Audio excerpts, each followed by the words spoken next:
Man, it's been a long time since I filmed one of these. I think I moved twice since the last What's in My Wallet video. One of those moves having happened pretty recently. As you can see, I still haven't hung up any of the actual background of my set, but it's going to come at some point. But at the start of the new year, it only feels right for me to stop and analyze the cards that I'm currently using in my wallet to see if they're actually serving my goals right now or not. Just for a quick look as to what's ahead, I'm currently rocking 5 different credit cards in my wallet, or at least in my daily setup. Those 5 credit cards coming from 4 different lenders. Not only am I just going to tell you what cards I have in my wallet and let you interpret the rest, but I want to dive into the strategy behind each of these cards in my setup, as well as just the overall credit card strategy that I'm implementing right now. But the reason for that is because every single credit card in my wallet did have to fight for its place. And of course, in classic What's in My Wallet fashion, I'm also going to cover everything else that's in my wallet besides my credit cards. That way you can actually see what I carry in my pocket every day in case you hadn't thought about pickpocketing me yet. So without further ado, let's go ahead and dive straight into this. The first thing I want to cover here, which naturally makes sense, is going to be just my overall credit card strategy. That way you know upfront why I kind of have each of these cards that I do before we get into the nitty gritty of it. So if this is your first time watching my channel, first of all, welcome. Might as well consider subscribing at this point, right? But if so, then you might not know that I'm actually somebody that's a big fan of transferable currency credit cards, which basically means that I am on team travel for the most part, but also like to have some access to cash back. Not all transferable currency credit cards have any way to, actually get a good value for your cash back, but I tend to focus a lot of my spend on credit cards that do give me that optionality. But the moral of the story as to why I like transferable currency credit cards is because it gives me the absolute maximum amount of value from the credit card game possible if I choose to redeem my points through the transfer partners that my cards offer. And that is because currently I'm somebody that values travel very highly. I do of course want to mention that I'm not done building out my credit card setup. I currently have 10 total credit cards in my arsenal, 5 of which I actually use very consistently. But as we'll get to see here in a little bit, I'm still in the midst of building out certain trifectas, certain duos and stuff like that will actually make these points that I'm earning come to life in the future. So basically what I'm trying to say here in this section is that I'm somebody that's on team travel and I tend to lean towards transferable currency credit cards when I can. Now, while I do hope that section is helpful, I realize it's very high level, very general. So let's go ahead and dive into each one of the credit cards that I'm currently holding in my wallet. And for those of y'all that are curious, I don't think I've talked about them in a long time, but I do still currently rock an extra wallet. And I believe this colorway is like the forged ember design, but I've really come to like it so far and it,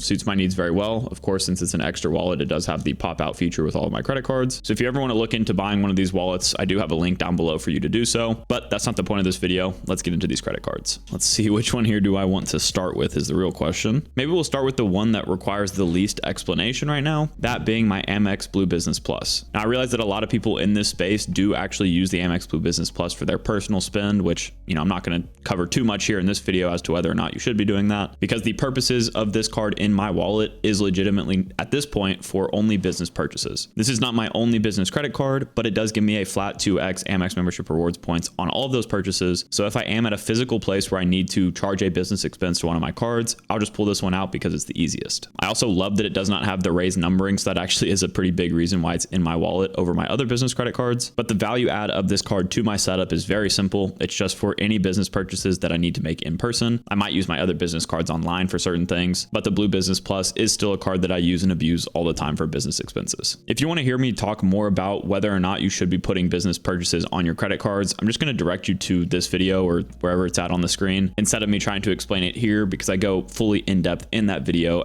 and also tell you why I do believe that most people should be considering getting business credit cards. So I think it's a worthwhile watch. As it relates to my strategy as a whole, the one really nice thing about the Amex Blue Business Plus is that it acts as a store of your Amex membership rewards points. And since it has no annual fee, if you ever were to cancel your other annual fee Amex credit cards, like one that I have that we'll talk about later, I would still have access to all of my Amex points through this card. And through this card, I can transfer my points out to Amex's travel partners. So it's a no annual fee transferable currency credit card, which is super valuable to have in my setup. The second card that requires the least explanation is going to be my Citi Custom Cash, which I actually don't physically have on me in my wallet. And that's because it is my gas station credit card and I leave it in my actual car. I made this joke multiple times, but obviously if you see my car around, now you know that you could get access to my Citi Custom Cash. but please don't do that. I've just found that to be the simplest and easiest approach for me. I always just reach in my center console, pull the card out when I need to get gas, and that's all I use it for. The reason that card is used in that fashion is because the Citi Custom Cash gives you 5% back on your highest eligible spend category every single month, up to $500 spent, and then 1% back after that. So of course, in classic credit card enthusiast fashion, I'm only going to be using that card in one category to make sure I lock in that 5% cash back, and that category for me is gas stations. One thing to note about my setup, as I mentioned in the overall strategy that I'm rocking right now is that it is not technically a transferable currency credit card, but if I was to add the Citi Premier card to my setup, which I do hope to do at some point, that will then allow me to move those Citi thank you points out to transfer partners. But currently I just don't have any access to those partners, hence why I haven't redeemed any of my Citi points yet. The Citi Custom Cash is also a card with no annual fee, so it just makes it a really easy one for me to basically never look at. I set it on auto pay, charge only my gas station purchases to this card, and I'm just racking up points while I wait to eventually add the Citi Premier card. So now we have my business expenses covered as well as my gas purchases, but that leaves a lot of room here to still fill in some cards. So next up, let's go ahead and talk about my Capital One Venture X. Now this might surprise some of y'all because I know I've talked about in the past how I do really like the Chase Freedom Unlimited, and I'm always somebody in need of more Chase points than I am Capital One miles, but I'm actually changing my travel habits and the way that I book my domestic flights a little bit this year, hence why my Capital One miles are going to become more valuable. But really there is, I guess, two reasons that this card is in my wallet. The first of which is to cover my personal miscellaneous spend, since this card gives you a flat 2x back on all of your purchases, on top of elevated earning categories for travel with Capital One, but I'm not booking many things through their portal except the one trip a year I need to book in order to activate the $300 travel credit. But earning categories wise, I just like it for the 2x. Now the Venture X does have a $395 annual fee, so this is not going to be a card like the Chase Freedom Unlimited or Citi Double Cash or Wells Fargo Active Cash where you have no annual fee and you're getting 2% back. But this is a more mid-tier premium travel credit card, I guess I would call it, in the sense that it gives me some elevated travel perks, and those are ones that I use quite frequently. However, with the addition of another card we're going to talk about here in a second, the Capital One Venture X has kind of been demoted in my wallet recently to just being a catch-all credit card, and the second use case I have for it is for rental cars. Now this is really the biggest thing that the Capital One Venture X has provided me with so far, and that is Hertz President Circle status. At this point, I think I've only booked 2 rental cars on this card, but even just those 2 bookings have, I believe, covered the annual fee on this card, on top of me using the annual travel credit last year. So I got a ton of positive value from this card, but let me explain why that Hertz President Circle is so special. I do want to preface this by saying that I am not somebody that travels for work all the time and always needs a rental car. This is mainly just for some trips that I need to book here and there for either business or personal use. So I usually just go straight to Hertz's website anyways, even though I could status match my Hertz President Circle status to multiple different car lenders if I wanted to. But to give you a concrete example, I just booked a rental car in Taos, New Mexico for a snowboarding trip I had with my buddies. And one of my friends was going to book the rental car for us, but I said, hold on, I've got a card for that. So let me just go ahead and make sure I can get us a better deal. And with the way he was going to book as somebody under 25, adding those fees to the charge, as well as paying for rental car insurance because he didn't have a credit card that covered him there, we would have been sitting out there paying at least probably $500 for this like 3 or 4 day trip that we were doing. But with my Venture X, of course, first I am able to not pay for any car rental insurance as long as I use this card and decline that offer, because this card does give you a primary collision damage waiver. But on top of that, somebody in my Discord actually let me know that if you do have AAA, which I do, you can insert that code in your Hertz booking, and that'll actually wipe the underage driver fees for you. So we ended up only paying $300 for what probably should have been a $500 at least booking. So right there, that's a great value add for the Venture X in my opinion, and I can also use it, of course, for the annual travel credit every year, and the 10,000 anniversary miles, as well as all the miles that I earn from spending in the 2X category, makes this card a staple still in my wallet, even though I do like my Chase points a lot. And the way that I kind of go between the 2 cards, the Chase Freedom Unlimited and this one, is I use the Freedom Unlimited online and I use the Venture X in person. And it doesn't help that this card looks pretty sweet to pull out in person, hence why I organize my spending in that way.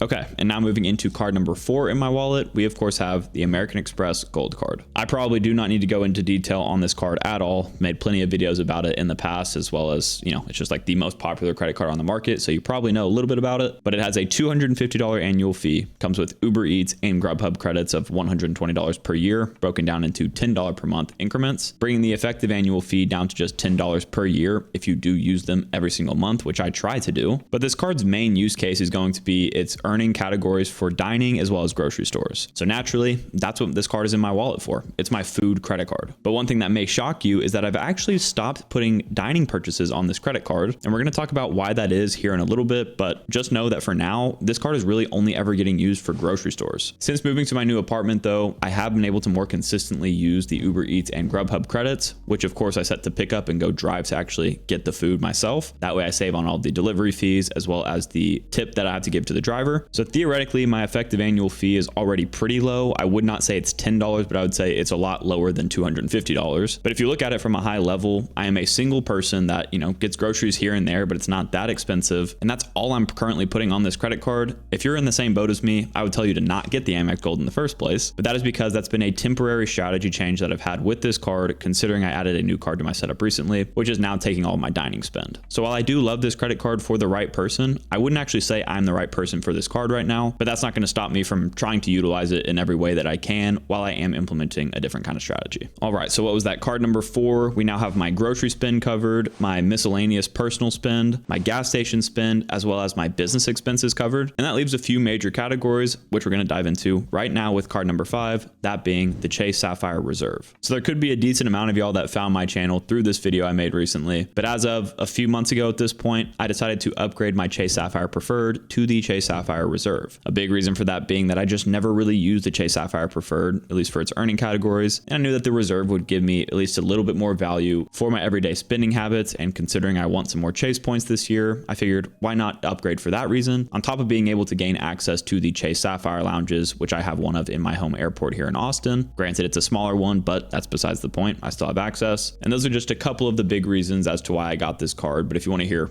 more about that, obviously I'd recommend you go watch that video after this one. But you may be wondering, what the heck are you using this card for? Because I didn't think the earning categories were that great. And to a degree, they're not, but this card also does have a great use case for me right now, one of which being the 3x back that it earns on dining. Yes, that's not a lot of points that it earns, but that's 3x Chase Ultimate Rewards points. I could be getting 4x on my Amex Gold card, so why am I only taking 3x Chase points? Well, you guessed it, I am very low on Chase points right now, but I have a surplus of Amex points, so I just am willing to take that 1 point per dollar spent haircut on all of my earnings in the dining category specifically. That way I can earn more Chase points this year rather than Amex points. Another reason I keep this card in my wallet is for all of my travel purchases. It's going to give me 3x back on just general travel purchases, and Chase's travel category is one of the most generous out of all of the lenders. With that 3x back that I get on travel, I'm also knocking down my $300 annual travel credit on this card. So again, just another reason to keep this card in my wallet, specifically for stuff like parking or, airport purchases and just random stuff like that. I also, of course, have to keep this card in my wallet so I can actually get into the Chase Sapphire Lounge in Austin. But as for its main everyday earning categories that I use it for, that would be for dining right now, as well as travel. So if we do a quick summary of the credit cards that I mentioned so far that I have in my wallet and what earning categories they help me out with, we have the Amex Blue Business Plus giving me 2x back on all of my business spend. We have the Citi Custom Cash giving me 5% back on all of my gas purchases. We have the Capital One Venture X covering me at 2x on all of my personal miscellaneous spend. The Amex Gold card, of course, still being a staple in my wallet, giving me 4x back on all of my grocery store spend. And then the Chase Sapphire Reserve giving me 3x back on dining, as well as 3x back on all of my travel purchases. I do have a few credit cards on my roadmap right now that will actually become daily essentials in my wallet, to a degree at least. Hence why I wanted to make this video early on in Q1 of 2024. That way we can make another one of these updated ones here in a couple months. And I also want to mention that I do have, this full little binder here of other credit cards that I have in my arsenal that I'm not currently using very frequently, but still serve their purposes. Hence why I want to make a follow-up to this video, hopefully uploading a few days later, talking about all 10 of my credit cards in total and how I use each of those, even though some of them don't get much use at all. I know a ton of people have questions about like how you can keep your old cards active and what I actually use 10 different credit cards for. So we're going to cover that in another video. Before we move into the rest of what's in my wallet here, I want to mention that I do have links to all of these credit cards down below in the description like normal. So if you want to continue to support this channel at literally no additional cost to you, please do consider using those links because it genuinely helps me a ton. Now let's go ahead and get into the other fun stuff in my wallet here, starting with this card that I need to cover up all the numbers on, that being this Visa Vanilla gift card that I got for Christmas. I think it had like $75 on it, and I've currently used a little bit of it. And while it hurts me to not get any rewards on that $75 worth of spend, I think I can stomach it for, getting it all completely for free. Other than that, let's go ahead and see what's in this little back pocket here. So for one, I have my health insurance card, which I can't show any of because it has so much personal information on it. But that is something I always keep in my wallet, of course, in case I go to the doctor or the dentist or what have you, where I need to show them my health insurance card. I also have my Texas driver's license, of course, because God forbid I get pulled over or, more naturally, I go into a bar, I do need to have this license on me, which got a lot of use on New Year's Eve, I'll tell you that much. But the only other fun card, I guess you could say, that I have in my wallet is going to be the debit card that I choose to use. That being the Charles Schwab High Yield Investor Checking Debit Card. I still don't know what the name of this thing is, but it's basically a debit card that you get by opening up a Charles Schwab High Yield Investing Checking account. And if you haven't heard of this card before, it's one of the all-time favorites in just the general personal finance world, as well as the credit card world. But it's the debit card that not only will wipe all of your ATM fees for you, but also your foreign conversion fees. So if I had $100 in this Charles Schwab checking account, if I went to Mexico or Japan or somewhere where I needed to pull out some cash, I could swipe this at an ATM there, and not only would they eventually reimburse me for that ATM fee, but I would also be reimbursed for any foreign conversion fees that ATM might charge. Granted, you would have to pay those fees up front, so I couldn't just pull out a straight $100, but still, you do eventually get reimbursed for that, which is pretty awesome. Funny enough, I've actually never used this debit card to this day because I just literally never use cash unless I'm tipping, and when that's the case, that's the only other thing in my wallet here. I just keep, $30 something in my wallet. And to this day, I've never had to pull out any cash from an ATM or from a bank. Maybe that's because I'm young and I just, haven't lived enough yet. But these days, everything is so digital that I just don't need to. So really, there you have it. That is everything in my wallet that I carry with me on a daily basis. Again, now I just gave you a perfect reason to pickpocket me, but I would ask that you don't do that, of course. But I wonder what y'all think of my current setup. If you actually look at these cards, you will realize that I am paying a whole lot in annual fees for the 5 credit cards that I keep in my setup. That's $550 on the Chase Sapphire Reserve, $250 on the Amex Gold, and $395 on the Capital One Venture X. And the earning categories that these cards offer are not going to cover the annual fees on them, but the added benefits that they have with them, which I tried to discuss here in this video, are the reason why I'm able to get so much positive value from them. And if you want to learn about how I manage all of the annual fees on 10 plus of my credit cards, plus the credit cards that I have on my roadmap for the future, be sure to go ahead and click into this video next. With all of that being said, Odin and I both want to say thank you guys so much for watching this video. If you did enjoy it, please consider leaving a like and subscribing to the channel, and we'll catch you guys next time.